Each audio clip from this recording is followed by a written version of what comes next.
इस वीडियो के थंबनेल को देखकर तो आपको समझ आ ही गया होगा कि आपको इस वीडियो के जरिए क्या जानकारी मिलने वाली है। ये बात 2006 की है, जब गोविंदा अपनी फिल्म की शूटिंग के लिए वैनिटी वैन के अंदर तैयार हो रहे थे। दूसरी तरफ डायरेक्टर भी इस फिल्म के सीन की पूरी तैयारी कर रहा था और जैसे ही सेटअप तैयार हो जाता है, डायरेक्टर स्पॉट बॉय को आवाज मारता है और गोविंदा को वैनिटी वैन से लाने के लिए बोलता है। स्पॉट बॉय वैनिटी वैन की तरफ रवाना हो जाता है और जैसे ही वो वैनिटी वैन के अंदर एंटर होता है, वैसे ही वो देखता है कि गोविंदा किसी से बात कर रहे होते हैं। ताज्जुब की बात यह है कि उनके आसपास कोई नहीं होता। पहले तो गोविंदा की इन अजीब बातों को सुनकर स्पॉट बॉय घबरा जाता है, लेकिन जैसे ही गोविंदा की नजर स्पॉट बॉय पर पड़ती है, वो गुस्से में आ जाते हैं और स्पॉट बॉय पर चिल्ला पड़ते हैं। तुझे दिखता नहीं मैं अपनी मां से बात कर रहा हूं। अब सबसे बड़ी बात यह भी है कि 2006 का यह इंसिडेंट है और 1996 के अंदर गोविंदा की मां की डेथ हो जाती है।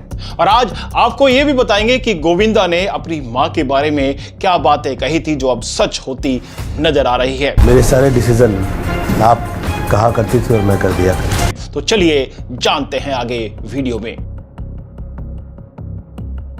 गोविंदा ने अपनी जिंदगी में अपने 12 करीबियों की मौत देखी है और गोविंदा ने एक इंटरव्यू में बताया कि उनकी मां निर्मला देवी ने पहले ही अपनी और अपनी बेटी की मौत की भविष्यवाणी कर दी थी। गोविंदा की माता का नाम निर्मला देवी था और पिता का नाम अरुण आहूजा।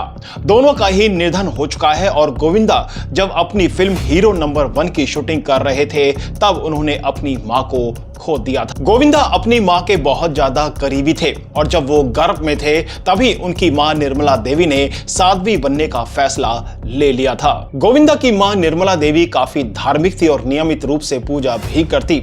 गोविंदा ने बताया कि उनकी मां निर्मला देवी पहले ही कई चीजों को भांप लेती थी। उन्होंने एक भविष्यवाणी की थी कि गोविंदा की बहन की मृत्यु एक बच्ची को जन्म देने के बाद होगी और हुआ भी वैसा ही। एक बच्ची को जन्म दिया और उसके बाद गोविंदा की बहन की मृत्यु हो गई। उसके बाद गोविंदा की मां ने एक और भविष्यवाणी की थी कि 3 महीने बाद मेरी मृत्यु होगी और 3 महीने जैसे ही गुजरे, एग्जैक्ट टाइम पर और एग्जैक्ट डेट पर उनकी मौत हो गई। लेकिन गोविंदा ने एक चीज और बताई कि जब वो 17 साल के थे, उन्होंने कहा था कि जब तुम 21 साल के हो गए तो तुम्हारे गर्दिश के सितारे बहुत ज्यादा चमकेंगे।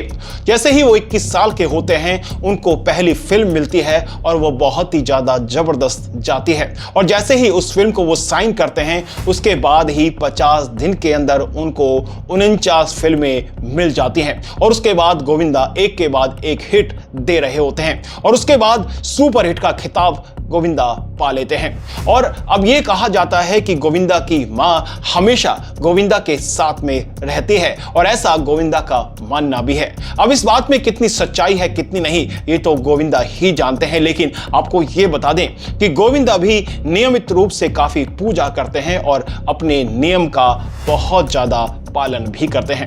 मैं 14 से 21-24 लाख गायत्री किया। तो फिलहाल इस वीडियो में इतना ही, लेकिन आपको क्या लगता है, क्या इस बात में सच्चाई है या फिर नहीं?